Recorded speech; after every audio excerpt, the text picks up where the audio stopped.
Yo, what is up? It's Orion here. And once again, we're back for another unboxing content. So this time, we have Suletta Mercury from Mobile Suit Gundam, which from Mercury. And you know what's gonna happen? We're gonna unbox this.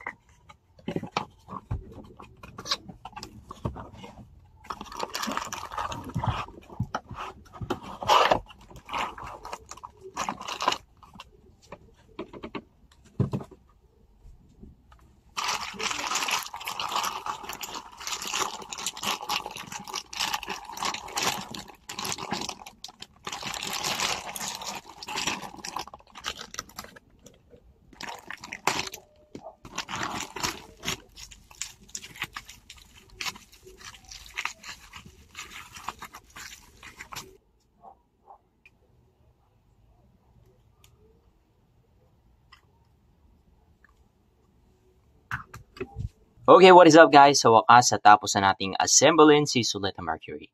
So by the way, this one is actually my very first Gundam anime pilot collection. Kaya I decided to bought this one. Nakita natin na napaka-detail talaga nung action figure. Kahit masasabi natin na napaka-simple lang. So kuwang-kuwa talaga yung hair color niya mula sa anime na Mobile Suit Gundam, which is color red. And then meron siyang suot-suot na headband dito sa bandang taasan ng ulo niya. And then yung skin color niya ay color brown.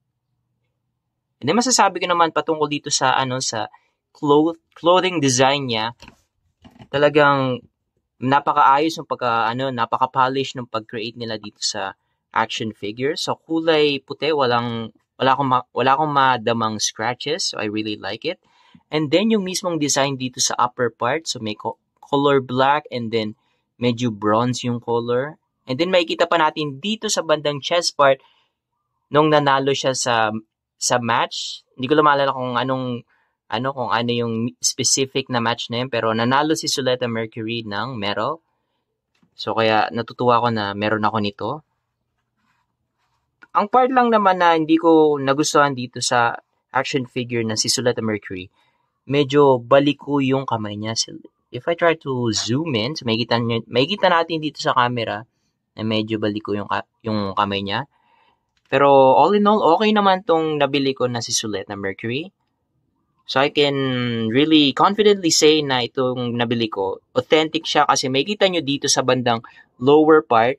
So ito yung way para masabi natin na authentic ba o bootleg yung isang action figure. So kung i-zoom in ko dito, wait, i-focus ko lang yung camera.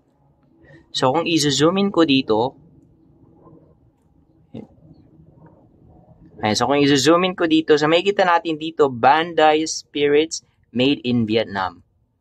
So, usually, either made in Japan or made in Vietnam, yung usually nakalagay dito sa mismong baba nitong base nitong action figure.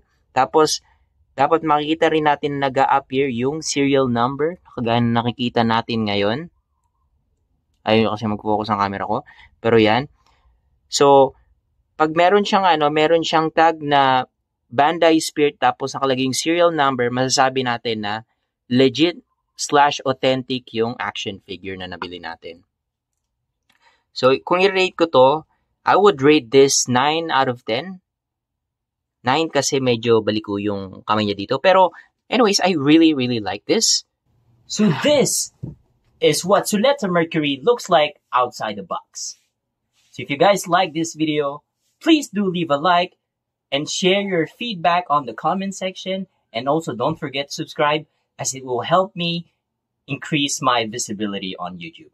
So once again, thank you for watching and I hope you guys enjoy the video. Peace.